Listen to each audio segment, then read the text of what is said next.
오늘 주신 하나님의 말씀, 신약성경 요한복음 5장 33절에서 39절까지 말씀입니다.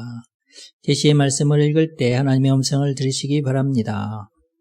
너희가 요한에게 사람을 보내매 요한이 진리에 대하여 증언하였느니라.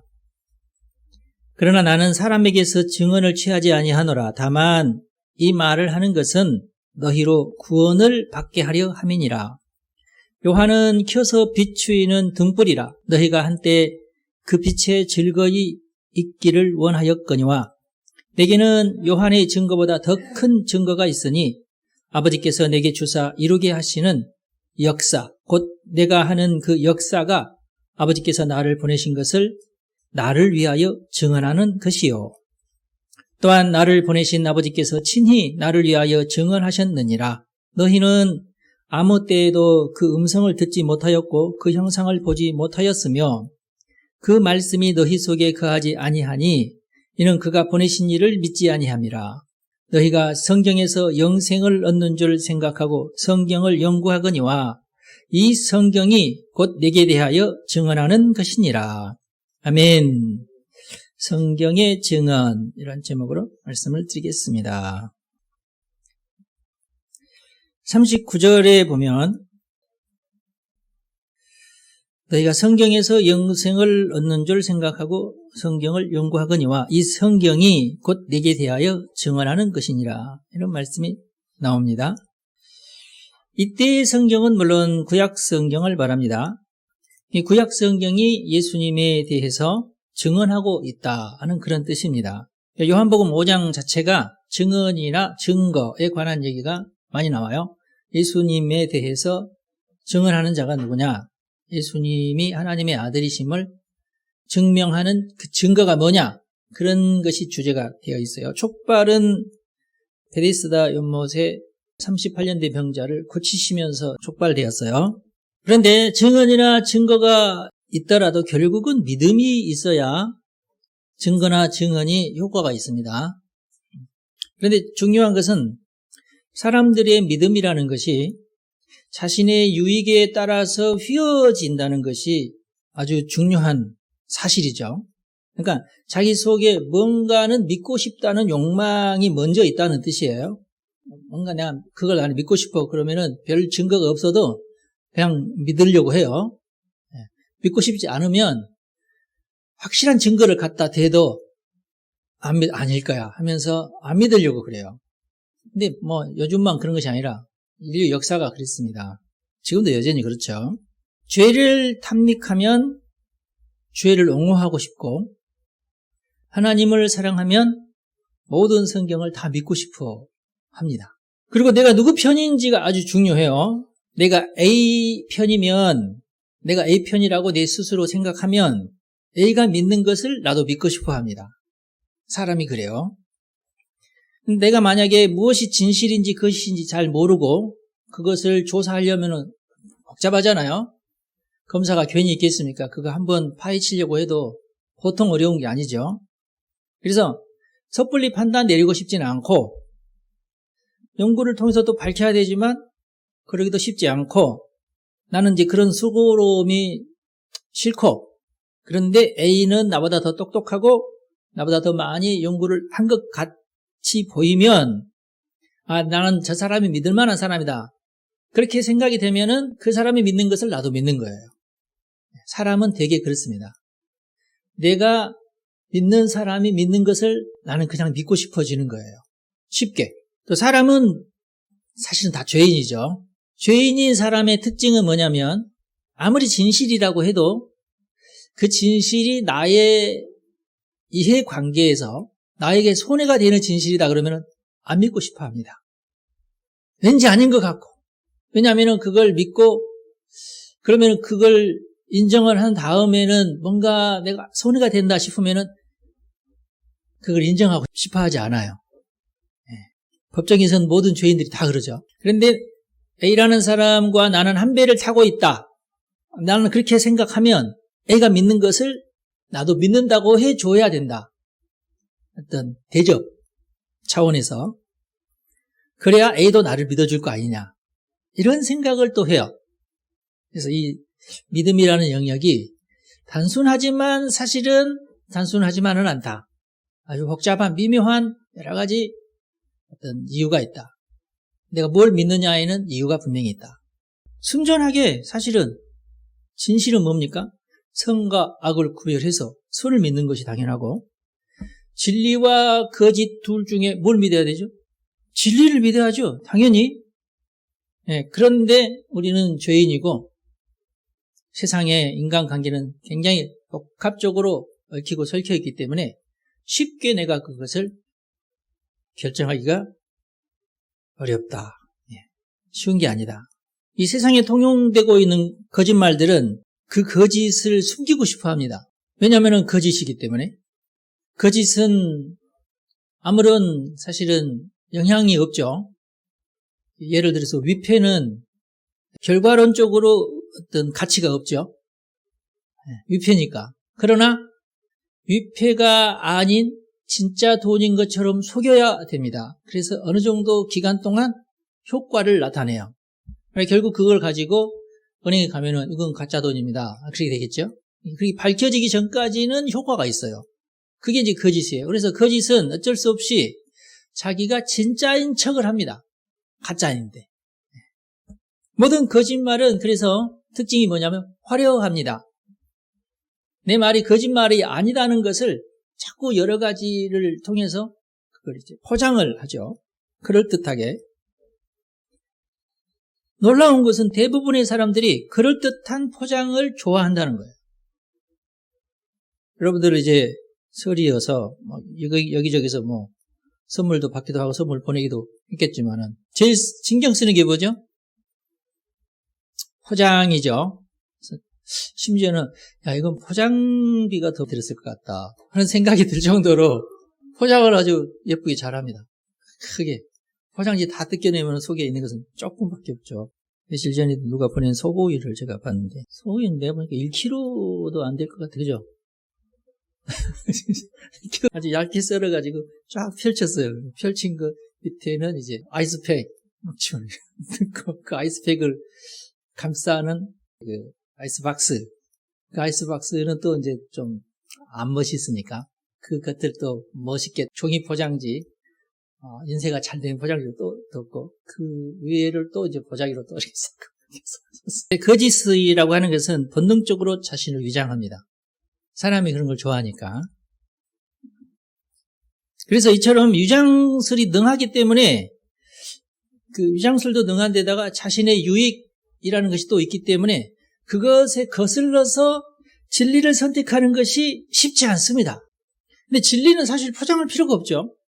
진리를 포장한다는 것 자체가 이 포장이라는 것이 약간 과장이라는 거짓이 포함되어 있는 거 아니겠어요? 그러니까 이게 좀 힘들어요.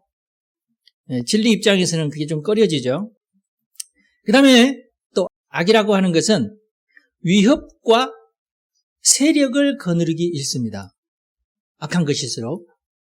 선한 사람은 그렇게 자기가 떳떳하기 때문에 뭐 굳이 세력까지는 신경을 안 쓰는데 악한 사람들은 나 혼자 악하다가는 선한 사람들한테 당하니까 선한 사람들한테 당하지 않기 위해서 일단 악한 사람들끼리는 무리를 지어서 합니다. 그래서 절대 일진들은 혼자서 일진하지 않아요. 말은 일진인데 진영을 만들어서 그 나쁜 짓을 합니다. 몰려다니면서 나쁜 짓을 해요. 악은 그래요. 그런데 사람이 손해가 되더라도 진리를 인정하고 선택하는 이유는 또 있어요. 뭘까요? 분명히 나한테 이건 손해다. 이게 손해인데도 불구하고 그 진리를 선택하고 그 진리를 믿는 이유가 있어요.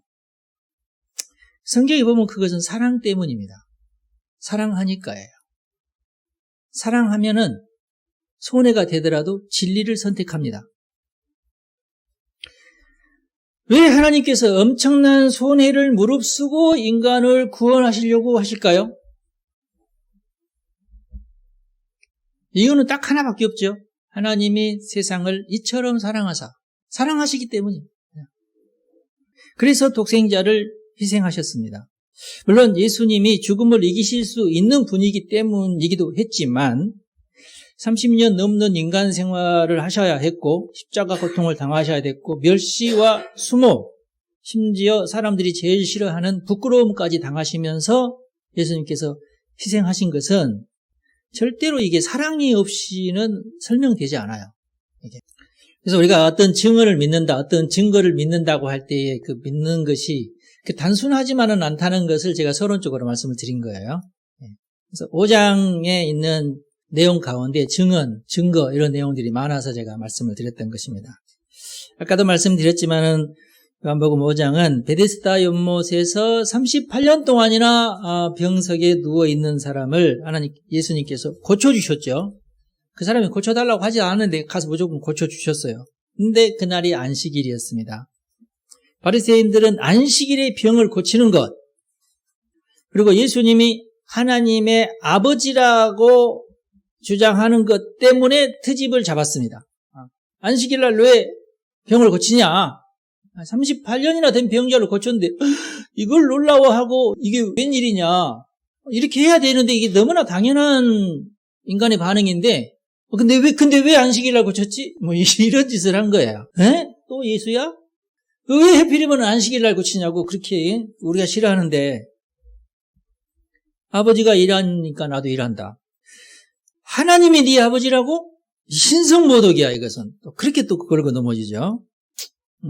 그래서 이들에게는 병을 고치는 기적이 눈에 들어오지 않아요. 보통 사람 같으면 얼마나 그것 때문에 기뻐하고 놀라워하고 하나님에게 탄성을 지르고 감사하고 그건 너무나 당연한 반응인데 그러지 않아요. 율법주의 때문에 그렇습니다. 이 바리새인들의 심보에는 어떤 무슨 중병이 걸려있는 것 같아요. 병을 고치는 기적에는 반응하지 않아. 근데 안식일을 범하는 것에는 과도하게 반응을 해. 그래서 예수님께서 자신이 메시아임을 증명할 수 있는 증언과 증거에 대해서 말씀을 하셨습니다. 그게 이제 이어져서 오늘 우리 본문 말씀까지 이어진 거예요. 이미 이 바리새인들은 세례 요한에게 가서 세례받지도 않는 자들입니다. 그래서 세례 요한의 증언에 대해서는 별로 관심이 없는 자들이기도 해요. 그래서 예수님이 하나님의 아들이심을 증명하는 데는 굳이 요한의 증언까지는 필요하다고 생각하지는 않지만 그러나 요한의 증언이 왜 필요하냐? 구원의 아주 중요한 요소가 되기 때문에 필요합니다.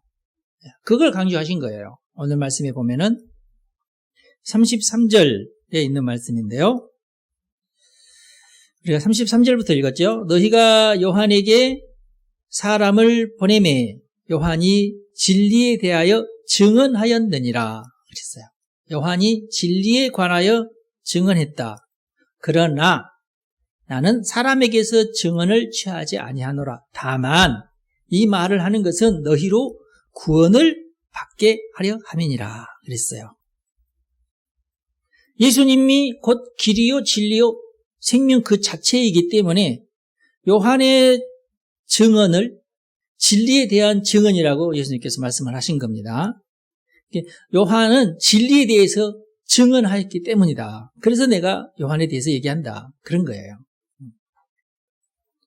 보통 사람들은 진리를 논리적이거나 과학적인 명제를 진리라는 단어로 표현을 합니다. 가치관에 대해서 또 논할 때 진리라는 단어를 사용하기도 하고 그렇죠. 그러나 예수님은 진리를 인격화시키신 분이세요. 예수님은 진리를 거짓과 대비시켰을 뿐만 아니라 자신을 그 진리 자체로 이해시키셨어요. 굉장히 독특한 진리에 대한 접근이죠. 어느 누구도 세상에 그렇게 접근한 자가 없어요.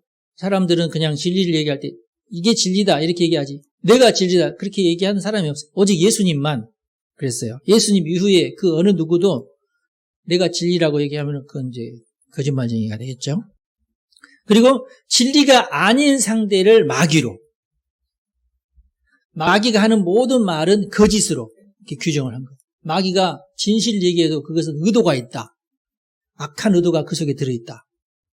그렇게 예수님은 생각을 하시는 겁니다. 그래서 진리의 영역을 어떤 논리적인 참과 거짓에 관한 것이 아닌 악한 의도와 하나님에 대한 대적으로서의 거짓, 하나님과 반대되는 개념으로서의 거짓으로 가르치셨어요. 굉장히 독특한 그런 가르침이죠. 또 사실 우리가 엄밀하게 따진다면 과학적인 논리는 진리라기보다는 논리라고 해야 맞아요. 뉴턴의 논리, 아인슈타인의 논리, 뭐 그렇잖아요. 뉴턴의 논리는 만약에 뉴턴의 말이 진리라면 진리는 불변해야 되는데 아인슈타인에 의해서 뉴턴의 논리는 사실은 업그레이드 됐잖아요. 네, 그러면 아인슈타인의 논리는 양자역학에 의해서 또 변경이 되지 않습니까? 그래서 어떻게 보면 사람이 만들어내는 논리들은 진리는 아닌 셈이죠. 그냥 논리일 뿐이지 자기가 주장하고 싶은 어떤 근거를 통해서 이렇게 설명을 해야 된다. 이건 이것일 것이다. 하는 그런 주장에 불과하죠. 어떤 논리적인 얘기밖에 안 되는 거죠. 진리가 아닌 거예요. 그래서 예수님의 말씀이 맞는 겁니다. 왜냐하면 예수님이 우주를 창조하셨고 유지하고 계시면서 그렇게 하도록 주체적으로 능력이 있어서 그렇게 하시는 분은 예수님이시잖아요. 그러니까 당연히 예수님이 진리이신 거죠.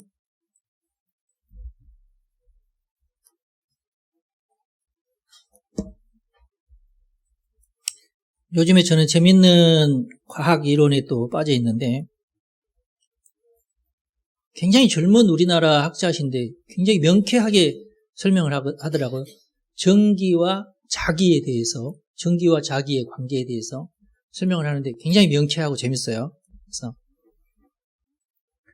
그 사람이 굉장히 또 많은 것을 그 사람이 발견한 것은 아닌데 아인슈타인 이후로 지금 최근에 어떤 분이 전자의 스핀에 관한 연구를 하면서 전자가 돌기 때문에 자력이 생긴다는 거예요. 전기와 자기. 전기가 있는 곳에 자기가 생기고 자기가 있는 곳에 전기가 생기잖아요. 여러분, 마귀의 거짓말은 결코 우주의 원자 하나라도 파괴시킬 수 없어요. 거짓말은.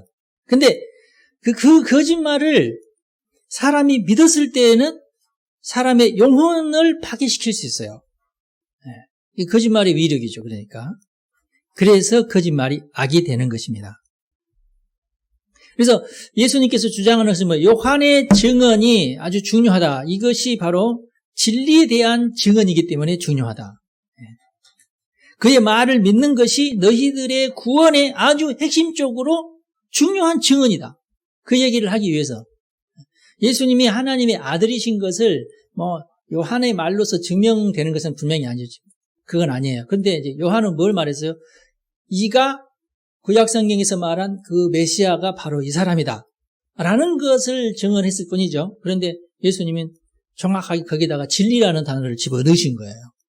요한은 진리에 대해서 증언을 했다. 이렇게 한 단계 업그레이드를 시킨 거죠. 예수님이 하나님의 아들이라는 증거는 오히려 예수님이 일으키는 놀라운 기적에 훨씬 더 무게감이 있어요. 예수님이 일으킨 기적은 예를 들어서 38년 된 병자를 낫게 했는데 뭐 여러분 같으면 어떻게 하겠어요? 가서 병에 나서려면 뭐 비타민 C를 먹어라.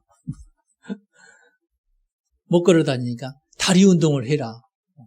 PT를 받아야 된다. 전문 PT한테. 여러분 그러실래요? 아니 어떤 약을 먹어라. 그러니까 예수님의 치유는 의료적 행위가 아니에요. 그냥 창조적 치유입니다. 권능이 있는 거예요. 그 사람을 살리기도 하고 죽이기도 할 수 있는 권능이 예수님에게 있다는 거예요. 그냥 38년 아니라 뭐 83년이 지났더라도 예수님은 나아라 하면 그냥 그 즉시 낫는 거예요.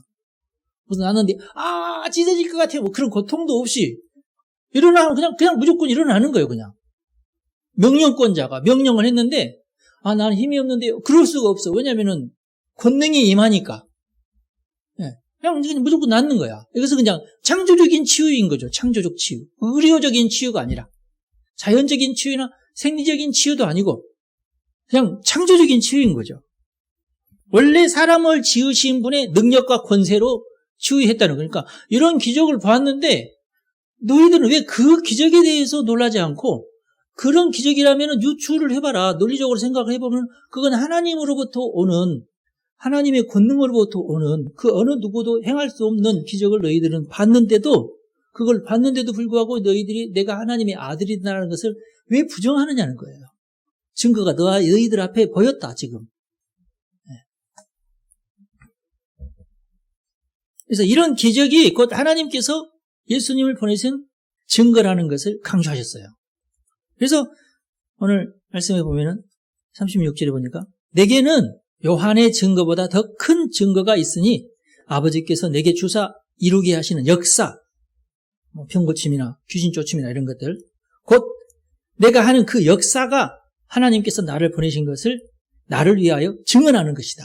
이게 바로 하나님이 나에 대한 증언을 서주신 것이다. 이 사건들이 물 위를 걸으시는 사건, 그 물을 오른쪽에 던져봐라. 그러면은 거기에 잡힐 것이다. 그런 여러 가지 이런 것들은 창조주 하나님, 전지전능하신 하나님의 권능이 아니면은 도저히 설명이 안 되는 이런 기적들이 너희들 눈앞에 있는데 그걸 보고도 왜 나를 믿지 못하느냐 그거예요. 이 증거가 있지 않느냐. 근데 제가 아까 얘기했죠. 아무리 좋은 증거를 갖다 대도 이거 왜 안 믿는다고요? 네. 믿고 싶지 않아서 안 믿는 거예요. 믿고 싶지 않아서. 나의 유익과 좀 다르다. 아니면 율법주의에 절어 있어서. 그런데 왜 안식일을 왜 어기냐? 이런 거 뭐. 그러면 의사가 우리는 주일이라고 하죠. 오늘 수술을 하지 않으면 죽어버릴 것 같은 사람이 있는데 오늘은 주일이라 저는 독실한 크리스찬으로서 저는 수술할 수 없습니다. 여러분 그러나요?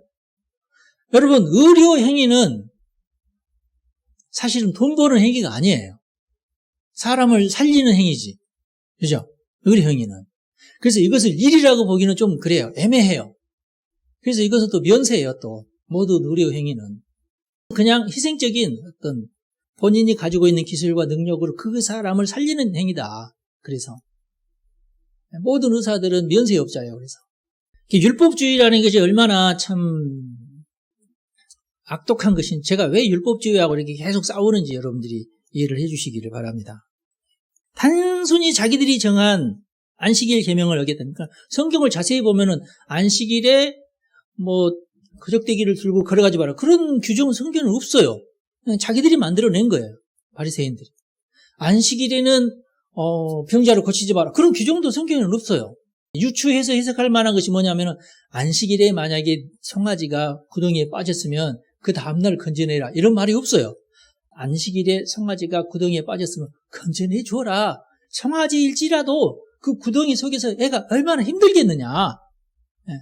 안식일일지라도 건져내 줘야 된다. 그러면은 이것을 확대 해석하면 어떻게 돼요? 안식일에 병자 고치지 말아야 됩니까?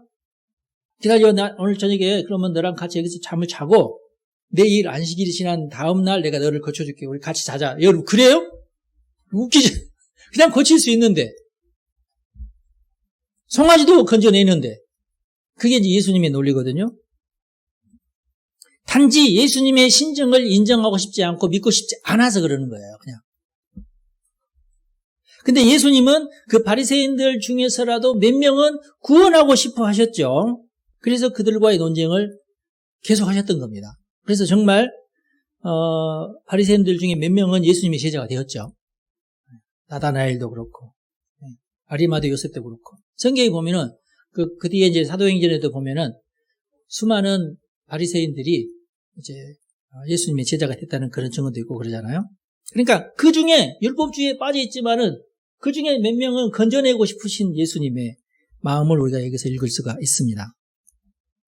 그리고 그들이 율법주의에 빠져서 정상적인 반응을 하지 못하고 있다는 것도 예수님은 이해를 하셨기 때문에 그런 것 같아요.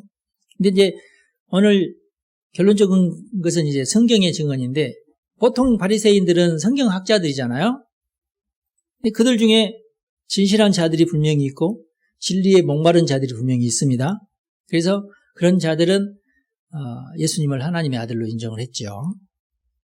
오늘날에도 마찬가지입니다. 악한 신념이나 이념 또는 율법주의에 빠진 자들 이런 자들은 역시 마귀의 거짓말에 속아서 진리를 대적합니다.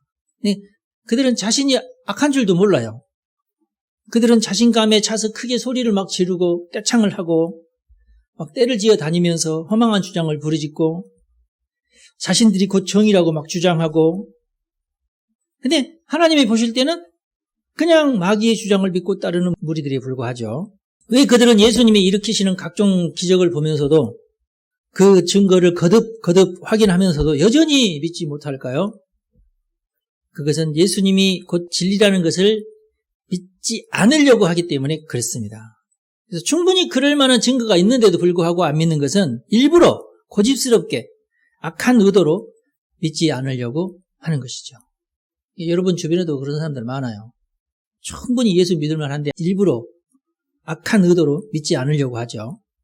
철저히 마귀의 화신이 된 사람도 많습니다. 그래서 예수님은 마지막 증언으로 성경을 언급하셨는데요. 구약 성경이야말로 예수님을 증언하는 살아있는 책이다. 그런 뜻입니다.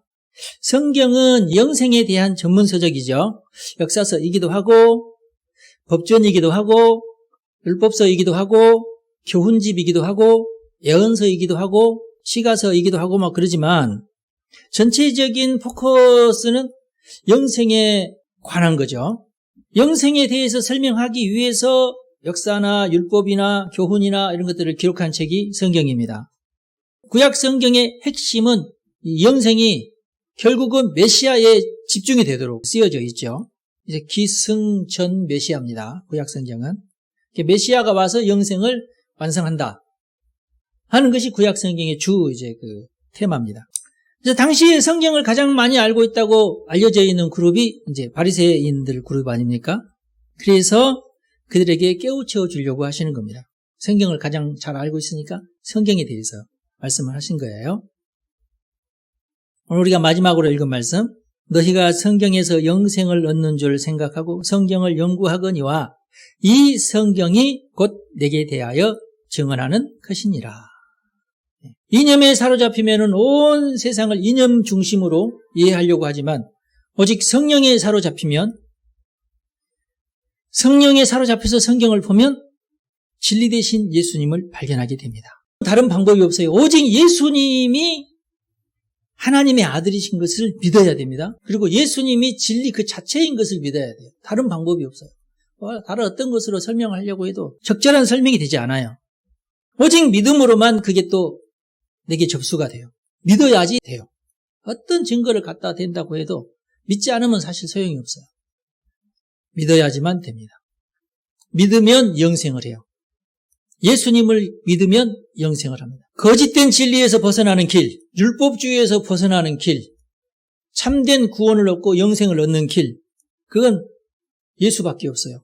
예수의 보혈로 모든 죄를 씻고 모든 저주를 끊고 하나님 나라의 시민이 되는 길, 그거 외에는 영생을 얻는 다른 방법은 세상에 없습니다. 영국에 한창 진화론이 판을 칠 때에 모든 교회에서 진화론을 설명하고 그런 적이 있어요. 결과는 어땠습니까? 많은 사람들의 믿음이 식어버리고 교회를 떠나게 되고, 그러자 하나님께서 영국에 부흥을 주셨어요. 1903년인가 그때쯤 돼서 부흥이 일어났는데 다른 거 없어요. 나의 죄를 회개할 때의 부흥이 임했어요. 나의 죄를 회개하고 예수님, 내가 예수를 믿겠습니다 했을 때 부흥이 일어났어요. 거기에서 성령으로 거듭난 선교사가 우리나라에 와서 기도할 때, 그때 우리나라에도 부흥이 임했어요. 그때가 1907년입니다. 평양 대부흥 회개운동. 나의 죄를 씻기는 예수의 피밖에 없네. 예수의 피. 진리 되신 예수님을 우리가 구주로 고백을 할 때에 우리가 그 저주에서 벗어나게 되고 그 죄에서부터 벗어났어요. 그게 우리나라의 시작입니다. 그 암울했던 우리나라가 평양 대부흥으로 말미암아 새로워지기 시작했어요. 그러면서 화투짝 버리고 막 담배 버리고 술 끊고, 그 운동이 그렇게 해서 시작된 거 아니겠어요? 그러면서 우리나라의 부흥이 꽃을 피웠던 것입니다. 여러분, 지금도 마찬가지입니다. 아주 세계적으로 수많은 세력들이 기독교를 핍박하고 기독교가 복음 전하는 것을 막고 저지하고 복음 전하지 못하게끔 하려는 운동이 막 일어나고 있지만은 여전히 그럼에도 불구하고 영생은 오직 예수 그리스도의 피, 예수를 진리로 믿는 것밖에는 영생이 없습니다. 이 세상을 변화시키는 것은 예수의 피밖에 없어요. 영생을 얻은 여러분, 강하고 담대하여 세상을 이기고 죄를 이기고 저주를 끊고 승리하시기를 바랍니다. 기도하겠습니다. 하나님, 우리는 성경을 통하여 예수님이 메시아이시고 하나님의 아들이시고 우리 죄를 위해서 이 세상에 오셔서 모든 고난을 당하시고 십자가를 지시고 피를 흘리시고 우리의 죄 문제를 해결하신 것을 믿습니다. 또한 부활하셔서 우리가 의인이 될 수 있는 길을 열어주셨으니 감사합니다. 아버지여, 우리 성도들을 이 시간 축복합니다. 이 놀라운 하나님의 사랑, 하나님의 희생, 우리를 사랑하시기 때문에 우리에게 이 놀라운 기적을 보여주신 것을 인해서 참으로 감사합니다. 이것을 믿고 신약 성경에 있는 초대교회가 영적으로 살아나고 그 복음이 우리에게 전해지게 하셨으니 참으로 감사합니다. 이 민족이 복음 때문에 살아났다는 것도 우리가 믿습니다. 이제 다시금 여러 가지로 한국 교회가 위기 가운데 있는데 우리는 역시 예수를 믿고 예수의 보혈을 의지하고 모든 죄에서 승리하고 이 복음을 전하는 데 온 힘을 기울이는 한국교회, 설린교회 되게 하여 주시옵소서. 그로 말미암아 이 땅이 진정한 하나님의 나라가 되기를 간절히 소망하오니 하나님의 나라를 위해서 헌신하기로 다짐하는 우리 성도들 이 시간 축복하오니 하나님께서 성령의 기름을 부어주시고 우리를 통하여 하나님의 나라가 더 진일보할 수 있도록 은총을 베풀어 주시옵소서. 우리 주 예수님의 이름으로 감사하며 축복하고 기도 올리옵나이다. 아멘. 여러분 축복합니다.